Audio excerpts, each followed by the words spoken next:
Hello students, हम आज जो है एक नया चैप्टर शुरू करने जा रहे हैं। क्लास 10 स्टैटिस्टिक्स काफ़ी इम्पोर्टेंट चैप्टर है, उसको समझिए।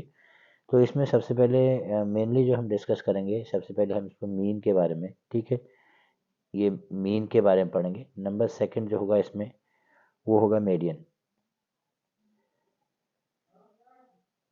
मीडियंस के बारे में, ओके। और थर्ड जो काफ़ी इम्पोर्टेंट टॉपिक्स है वो है मोड। तो ये तीन ऑप्शन है यहाँ पे, तीन चीज़ें हैं, इनके बारे में हमें डिस्कस करना है, ये तीनों की हिस्ट्री पढ़नी है। तो सबसे पहले हम डिस्कस करते हैं मीन्स क्या होता है, ठीक है। तो मीन्स क्या होता है स्टूडेंट्स, वी हैव हम इसको सॉल्व कर सकते हैं अलग अलग टेक्निक से।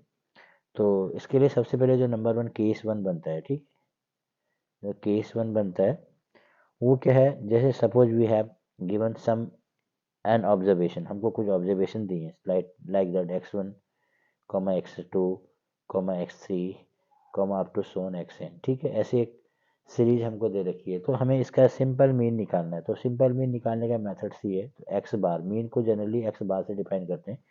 तो एक्स बार जो क्या हो जाएगा, x1 okay plus x2 plus x3 plus up to so on xn upon n, ठीक है। अब यहाँ पर बात आती है कि ये n क्या है।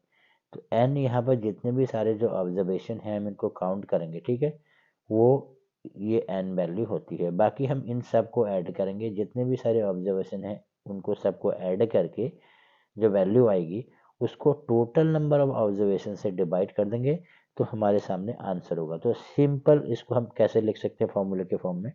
तो x bar is equal to, ये एन है ना, एन नीचे डिनोमिनेटर में है, तो इसको वन अपॉन एन सिंपल बाहर कर दिया। इसकी जगह हम क्या लगाते हैं, समेशन लगाते हैं, समेशन ऑफ, समेशन का मतलब ऐड करना है, i is equal to one to n, ठीक है। I is equal to one to n x i, x i कहने का मतलब ये है कि जित आई क्या तो वेरी कर रहा है, i is equal to one to n. I की वैल्यू क्या होती है, पहले वन आएगा, फिर टू आएगा, फिर थ्री आएगा, up to so on dot dot up to कहाँ तक नंबर चला एन तक। तो सिंपल चीज़ है। तो इसको हम अगर सिंपल तरीके से देखें, तो अगर इसमें ये वैल्यू ऐड कर दें, आई की वैल्यू वन टू थ्री, तो हमको यही चीज़ मिल जाती है पूरा, ठीक है। तो इसको हम इस फॉर्मूले से हमने इसको डिफाइन कर दिया, तो सिंपल मीन निकाल सकते हैं। मैं इसको एग्जाम्पल से समझाता हूँ आपको। जैसे मुझे 2,4,5,6,8 का हमें क्या निकालना है, मीन निकालना है, ठीक है। एक एग्जाम्पल मैं दे रहा हूँ। तो सिंपल मीन क्या होगा बेटा, इसमें x bar is equal to, सबको ऐड, मैंने बोला ना ये जो ऑब्जर्वेशन है इनको ऐड कर देंगे, 2+4+5+6+8, ओके, अपॉन, मैंने क्या बोला, एन की वैल्यू होती है टोटल नंबर ऑफ ऑब्जर्वेशन, इन सबको गिन लो कितने, 1 2 3 4 5, तो 5 लिख दिया नीचे। तो यहाँ पर एन की वैल्यू क्या हमारे पास 5 है। तो क्या है, इसका वैल्यू क्या आएगी, एक्स बार इक्वल टू, इन सबको ऐड कर देंगे। देखो 8+6 कितना, 14, 14 प्लस 5 कितना होता है, 19, 19 प्लस 4 23, 23 प्लस 2 25। अब देख लो इसको ऐड करके 25 आ गया 5। तो टोटल ऐड किया मैंने इसको एक बार, फिर 4+2 कितना, 6, 6+5 11, 11 6 17 78 25, 5 से 5 5 जो 25। तो सिंपल सी बात है, x bar is equal to 5, ये हमारा सोल्यूशन आ गया। तो सिंपल मैंने आपको एग्जांपल से समझा दिया, ठीक है। ये केस वन है, काफ़ी इंपॉर्टेंट चैप्टर है। सबसे पहले हम मीन के बारे में डिस्कस कर रहे हैं। तो केस वन में मैंने सिंपल तरीके से एक मीन निकाल दिया। अब जो सेकंड केस है, ये काफ़ी इंपॉर्टेंट जो अब आ रहा है सेकंड केस, केस टू जो होगा वो काफ़ी इंपॉर्टेंट केस आ रहा है। देखिए सेकंड केस में क्या होगा, अगर हमको ऑब्जर्वेशन के साथ साथ इनकी फ्रीक्वेंसी दी है, सपोज वी हैव, ठीक है, हमारे पास क्या है, सपोज वी हैव ऑब्जर्वेशन हमको दिए हैं x1 comma x2 comma x3 up to so on xn, okay. अगर हमको इनकी फ्रीक्वेंसी दे रखी है, फ्रीक्वेंसी QUENCY, ठीक है, फ्रीक्वेंसी जैसे f1 हो गया, f2 हो गया, f3 up to so on fn, हमको इनकी फ्रीक्वेंसी दी है। तो इस केस में जो सिंपल मीन निकाल सकते हैं, इस केस में हम मीन कैसे निकालेंगे, x bar is equal to, ठीक है, x bar is equal to क्या होगा, इनको मल्टीप्लाई कर देते हैं, ठीक है, x1 f1 x2 f2 x3 f3 xn fn। तो ऐसे करके f1 x1 सम, f1 x1 हो जाएगा, ठीक है, f1 into x1 plus f2 into x2 multiply हो जाएंगे ये, ठीक है, इंटू क्या हो जाएगा, plus f3 into f3 into x3, ठीक है, up to so on dot dot up to so on, that is fn into xn divided by जो टोटल नंबर ऑफ फ्रीक्वेंसी। वहाँ पर n की वैल्यू क्या होती है, इन ऑब्जर्वेशन को काउंट कर रहे थे, लेकिन यहाँ पर जो n की वैल्यू होगी, यहाँ पर जितने भी सारे फ्रीक्वेंसी वो सब ऐड हो जाएंगे, ठीक है, F1 plus F2 plus F3 up to so on F1। तो ये वैल्यू हमें, इससे हम इसका मीन फाइंड कर सकते हैं। अगर सिंपल तरीके से अगर फॉर्मूले के फॉर्म में इसको लिख दे, जैसे x bar is equal to क्या होगा, x bar is equal to हो जाएगा समेशन ऑफ, सिग्मा भी बोलते हैं इसको, ठीक है, इसको हम क्या बोलते हैं, sigma f i is equal to, ठीक है, आई कहाँ से वेरी करेगा, 1 to n, i is equal to f i into x i upon sigma i is equal to 1 to n f i, ठीक है। अब देखो चेक कर लो आई की वैल्यू क्या होती है, पहले 1 आएगा, 2 आएगा, 3 आएगा, 4 आएगा, यानी कि आई की वैल्यू क्या आएगी, आई की जो वैल्यू होगी, आई कैसे डिफाइन करते हैं यहाँ पे, आई इज इक्वल टू क्या होता है, आई की वैल्यू पहले 1 आएगी, फिर 2 आएगी, फिर 3 आएगी, फिर 4 अप टू सोन एन।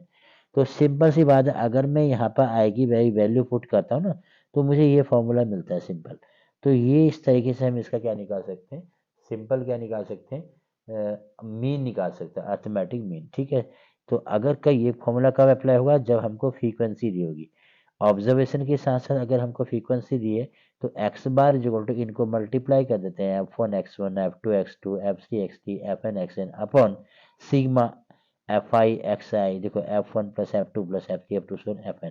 तो सिंपल तरीके से अगर हम इसको फॉर्मुलाइज करें, फॉर्मूले के फॉर्म में लिखें, तो इसको कैसे लिख सकते हैं, sigma of i is equal to 1 to n f i x i. कहने का मतलब ये आई की वैल्यू पहले 1 आएगा, तो क्या होगा, F1 और X1 हो जाएगा, आई की वैल्यू 2 आएगा तो F2 X2 होगा, तो यही चीज़ मिल जाएगी पूरा वाली चीज़, ठीक है। तो ये फॉर्मूला इसको इसको आपको ध्यान देना है। तो काफ़ी इंपॉर्टेंट ये फॉर्मूला है मीन निकालने का। अभी हम जो एक्सरसाइज करेंगे, इसके क्वेश्चन करेंगे, तो आपको एकदम से क्लियर हो जाएगा हमें ये क्या करना है। तो अब इसका एक चीज़ और है, अब ये फॉर्मूला नंबर 1 है, इसमें इसको मीन निकालने का अगर हमको फ्रीक्वेंसी दे रखी है, ठीक है, इफ अगर हमको फ्रीक्वेंसी दी है, तो सेकंड केस में हम क्या करेंगे, अगर फ्रीक्वेंसी दी है तो ऐसे इसका हम मीन निकाल सकते हैं। तो इसके लिए ये तो फॉर्मूला नंबर 1 हो गया। तो इसको सॉल्व करने का एक मेथड और है, इसको बोलते हैं शॉर्टकट मेथड, ठीक है। तो शॉर्टकट मेथड में क्या होता है, हम सेकंड फॉर्मूला में इसको पढ़ेंगे, फार्मूला नंबर 2, ठीक है, जो अभी हमने पढ़ा, जिसके बारे में डिस्कस की थी, उसी को हम दूसरे फॉर्मूले से यूज करेंगे। अगर हमको डाटा अगर हमको डाटा क्या होगा, हमको मोटा डाटा दिया, बड़ा डाटा दे रखा है, तो उसको सॉल्व करने के लिए हम यहाँ पे एक दूसरा मेथड यूज करते हैं फॉर्मूला। वो क्या होता है, x bar is equal to a plus sigma, ठीक है, sigma i is equal to 1 to n, sigma i is equal to 1 to n f i d i. अब मैं अभी आपको बताऊंगा ये डी आई क्या होता है, ठीक है, f i d i up upon sigma i is equal to 1 to n, ठीक है, एफ आई, ठीक है। अब मैं इसको जरा इसको डिफाइन करता हूँ, ये ए क्या होता है, ए यहाँ पर होता है, इसको बोलते हैं एज्यूम मीन, ठीक है, एज्यूम एज्यूम मीन होता है, ठीक है। जहाँ पर इसको कहाँ से लेते हैं, इसको हम जो हमारे एक्स के जो ऑब्जर्वेशन है उसमें से बीच में से कहीं से ये लिया जाता है एज्यूम मीन, जब हम क्वेश्चन सॉल्व करेंगे, ठीक है, एज्यूम मीन है। और डी आई की जो वैल्यू होती है, d i is equal to होता है एक्स आई माइनस ए, ये नोटिस करना, ठीक है। एक्स आई के जितने भी सारे एलिमेंट होंगे, ऑब्जर्वेशन होंगे, उसी में से हमको एक एज्यूम मीन लेना होता है, और उसको हर ऑब्जर्वेशन में से हमको एज्यूम मीन क्या करना होता है, माइनस करना पड़ता है। तो इससे हमारा डी आई निकल जाता है, ठीक है, डी आई, ये डी आई हमारा निकलता है। तो सिंपल सी बात है, बाकी वही चीज़ है। और ये एन जो होता है, यहाँ पर जो एफ आई, यहाँ पर जो एन की वैल्यू होती है, वो होता है, वो सिंपल होता है, sigma i is equal to 1 to n f i. कहने का मतलब 1 आई, मैंने आपको बताया आई क्या होता है, 1, 2, 3, 4 अप टू सोन। जैसे जैसे हम आई की वैल्यू पुट करते जाते हैं, तो हम क्या F1 F2 F3 F4 मिल जाएगा ना। तो जितनी भी सारी फ्रीक्वेंसी है, जो फ्रीक्वेंसी का जो सम होता है, वो हमारे पास n होता है। अब हम इसको सॉल्व करेंगे क्वेश्चन को, अभी हमें क्लियर हो जाएगा। पहले मैं अभी आपको फॉर्मूला बता रहा हूँ, जैसे जैसे क्वेश्चन सॉल्व करेंगे तो ये आपको क्लियर होता रहेगा, ठीक है। अब यही जो है एक, इसी को जो अगर हमको फ्रीक्वेंसी दे रखी है, तो उसको सॉल्व करने का एक तीसरा फॉर्मूला है, वो काफ़ी इंपॉर्टेंट फॉर्मूला है ये भी, फॉर्मूला नंबर 3, ठीक है। इसमें क्या होता है, यहाँ पर जो निकालने का मेथड है, arithmetic mean x bar is equal to a plus, ठीक है, ए प्लस एच, ए तो बताऊंगा नहीं, ए मैंने आपको पहले बताया। ए क्या होता है, एज्यूम मीन होता है। जो एज्यूम मीन जो होता है, वो कहाँ से लिया जाता है, एक्स के जो ऑब्जर्वेशन है वहाँ से लिया जाता है। और एज क्या होता है, ये नया चीज़ आ गया, इसको मैं अभी समझाता हूँ। यहाँ पे एज क्या है, i is equal to 1 to n, ये तो बार बार चल रहा है। समेशन का मतलब सिग्मा, सिग्मा का मतलब होता है जोड़ना, ऐड करना, सिग्मा का मतलब होता है ऐड कर दो, ठीक है। I is equal to 1 to n f i into u i, एक चीज नहीं आ गई यू आई, ठीक है। यहाँ पे यू आई अपॉन क्या होता है, sigma i is equal to 1 to NNFI, बाकी सब चीज़ क्लियर है, ये सब कुछ क्लियर करके यहाँ पर हमको दो चीज़ नहीं दिख रही, एक तो एच दिख रहा है नया, ठीक है, ये एच क्या होता है, दूसरा हमको एक नई चीज़ UI दिख रही है, ये UI क्या होता है, ये दो वैल्यूज हमको फाइंड करनी है। Single h is equal to होता है, अगर हम इसमें क्या होता है, डाटा हमको क्या होता है, यहाँ पर क्लास इंटरवल में डाटा मिला होता है, जैसे क्लास इंटर का मतलब जैसे 10 20 20 30, ठीक है, 30 40 ऐसे करके। तो यहाँ पर जो एच होता है ना, जो भी मीन का जो ग्रुप होगा उसमें से एच इज इक्वल टू होता है इनके बीच में जो गैपिंग होती है, यानी लो अपर लिमिट से लोअर लिमिट माइनस करके जो वैल्यू आती है, तो वो एच होता है। H is the length of the class interval. तो क्लास इंटरवल जैसे मेरे फॉर एग्जाम्पल ये है, मीन ग्रुप ये है, तो ये अपर लिमिट है लोअर लिमिट, तो 30 में से हम माइनस कर देंगे 20, तो ये हमको एच मिल जाएगा। ऐसे सब में सेम चीज आएगा, देखो आप चेक कर लो, 40 में से 30 माइनस करो तो एच मिल जाएगा, तो एच होता है लेंथ होता है। Here h is equal to, मैं यहाँ पे इसको एक्सप्लेन कर देता हूँ। एच इज द, ठीक है, यहाँ पर H is the length, LENGTH, H is the length of the class interval, ठीक है, CLASS, class interval, class interval, ठीक है। तो ये चीज हमारे एज मैंने आपको क्लियर कर दिया है। एज की वैल्यू क्या होती है, अपर लिमिट में से लोअर लिमिट माइनस करके एज मिल जाता है। तो अब UI कैसे निकालता है, UI की वैल्यू वही आती है, UI इज इक्वल टू, मैं इसको यहाँ लिख देता हूँ साफ साफ, UI की जो वैल्यू निकलेगी, UI इज इक्वल टू होगा, बेटा ध्यान से देखो, UI की जो वैल्यू होगी वो क्या होगी, वही आएगा एक्स ऑब्जर्वेशन में से, एक्स के जितने भी सारे ऑब्जर्वेशन हुआ, X1 X2 X3, I very from 1 2 3 4 5, X1 आएगा, X2 आएगा, ठीक है। इसमें से जो एज्यूम मीन माइनस किया वो तो माइनस होगा ही होगा, एज्यूम मीन जो एक्स के टर्म में से एज्यूम मीन लेंगे, और अपॉन एच, यानी जो क्लास इंटरवल है, जो इंटरवल में से यानी क्लास लेंथ है, H is the length of the class interval, length of the class interval से डिवाइड कर देंगे तो UI मिल जाएगा। इससे क्या होता है, कैलकुलेशन इजी हो जाती है, बहुत शॉर्ट में हो जाती है। अगर हमको बड़े बड़े डाटा दे रखे ना, तो वहाँ पर ये फॉर्मूला अप्लाई करना आपको, ठीक है। तो अभी हम जब क्वेश्चन सॉल्व करेंगे ना, जैसे क्वेश्चन के साथ साथ हमको ये चीज़ क्लियर हो जाएगी, अब हम शुरू करेंगे क्वेश्चन करना, तो आपको ये सब कुछ क्लियर हो जाएगा बेटा।